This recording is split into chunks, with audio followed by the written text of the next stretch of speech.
김민석 수석 최고 전화 연결돼 있습니다. 안녕하십니까? 네, 안녕하세요. 자, 이재명 대표 선거법 1심 선고 법리적 부분은 저희가 좀 따져봤는데 앞으로 당 지도부는 어떻게 대응할 생각입니까? 그동안 개인적으로만 맡겨놨던 재판 대응도 당이 좀 함께 같이 맡은 것이 좋다고 보고요.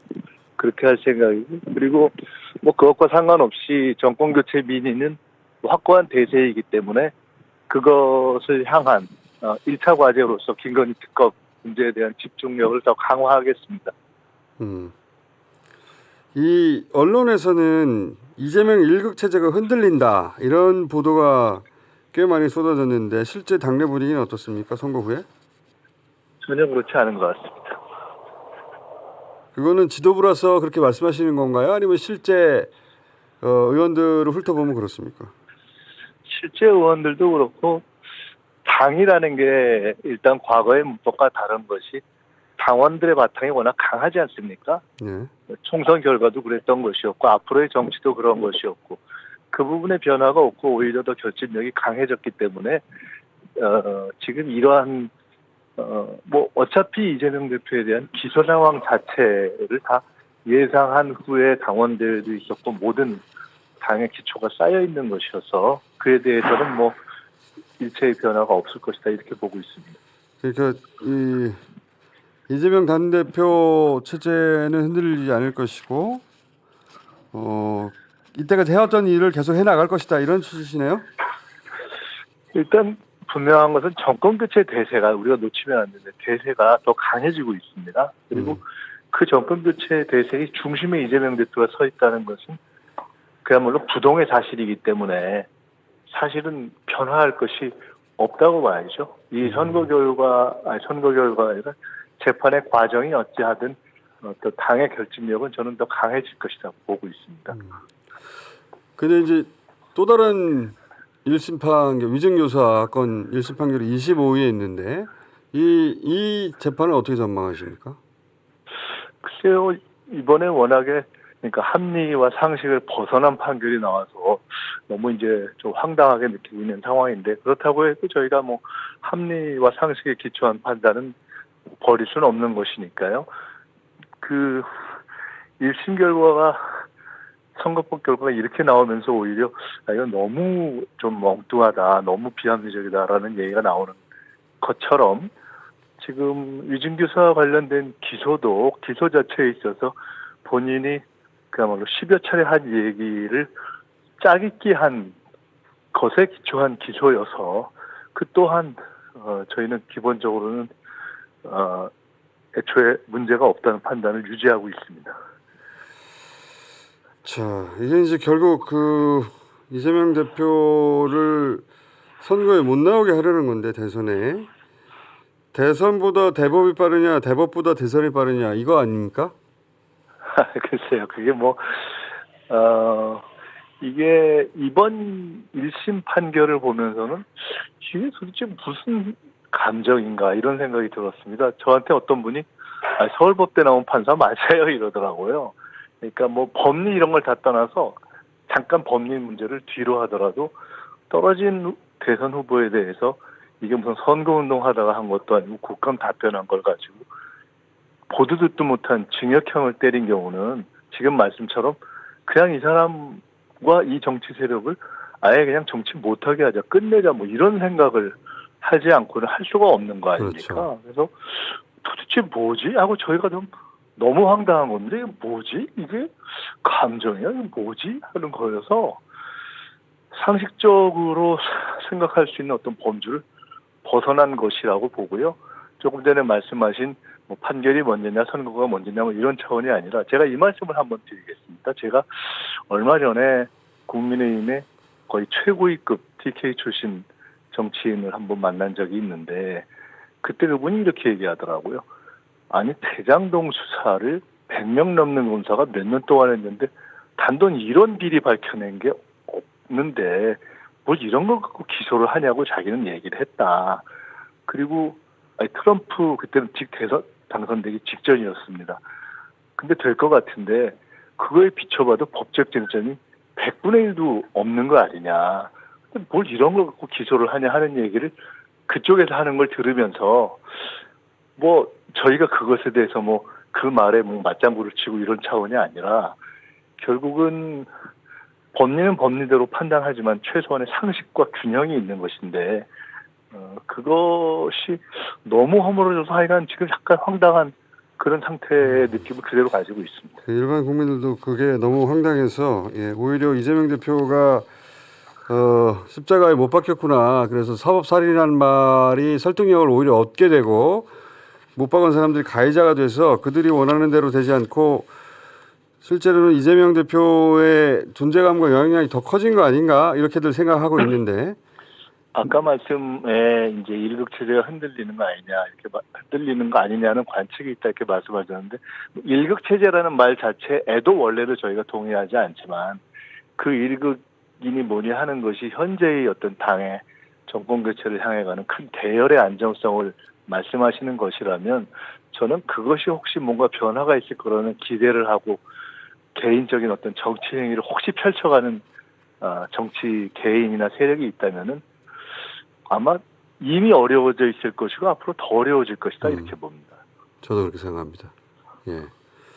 지금이 찬스라고 생각하는 사람들이 있다면 그 사람들이야말로 찬스를 영원히 잃게 될 것이다. 저도 그렇게 생각합니다. 사실은 이재명 대표에게 못 박는 게 아니라 스스로에게 못 박는 결과가 될 것이다. 마지막 모습.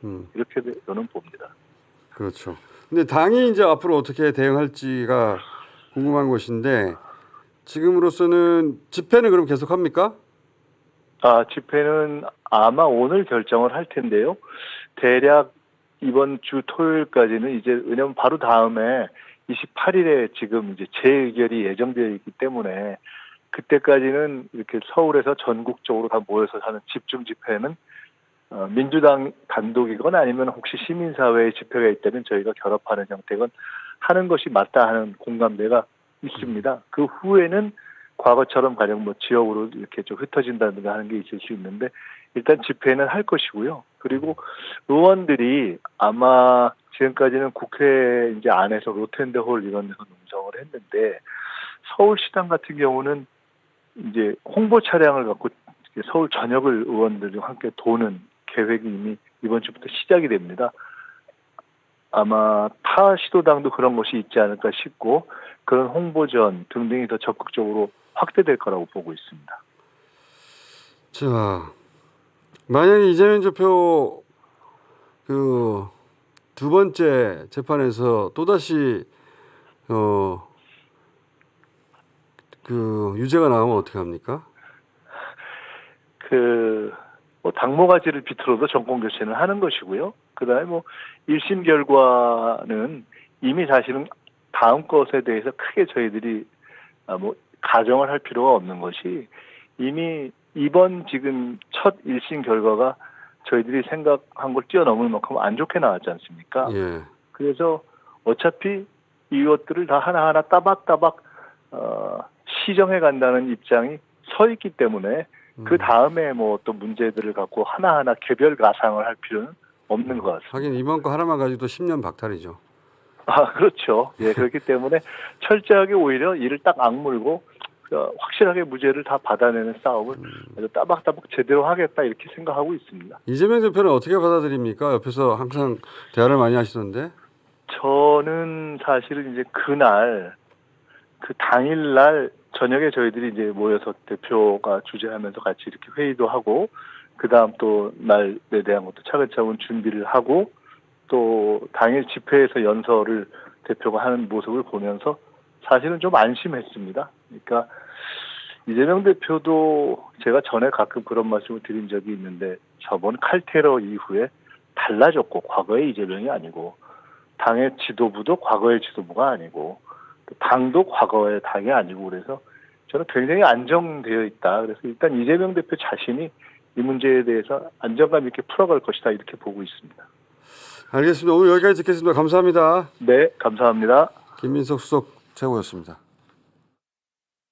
오늘의 이 장면도 대한민국 현대사의 한 장면이 될 것입니다. 현실의 법정은 아직 2번 더 남아있고, 그리고 민심과 역사의 법정은 영원합니다. 항소하게 될 것입니다.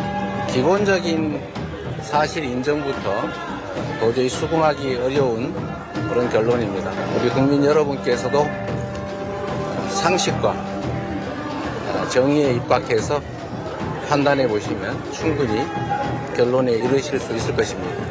화가 나서 말도 안 나요. 지네들은 하는 거는 다 괜찮고 왜 검찰 공화국이니까 검찰 출신의 대통령이니까. 김건희의 수많은 위정표에는 묵인한 채 정치적인 경쟁자인 이재명 대표에 한해서 그 집행단한다는 것에 대해서 굉장히 부당하다고 생각을 합니다. 진짜 말도 안 된다고 생각하고 좀 안타깝게 봤습니다. 이게 꼭 이렇게까지 판결이 꼭 이루어져야만 했나. 너무 불공정하다는 생각이 들어요. 역사의 심판에서 이기실 수 있기를 바라는 마음입니다. 유죄가 나왔다는 게 너무 말이 안 돼요.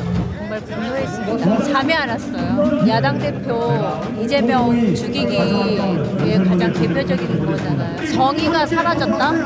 그런 세상에서 내가 살고 있다는 게 너무 억울해요. 우리 손주가 살고 있는 나라, 내가 사는 나라, 이런 더러운 인간들한테 맡기고 싶지 않아요. 김건희, 윤석열 깜빡 보내죠.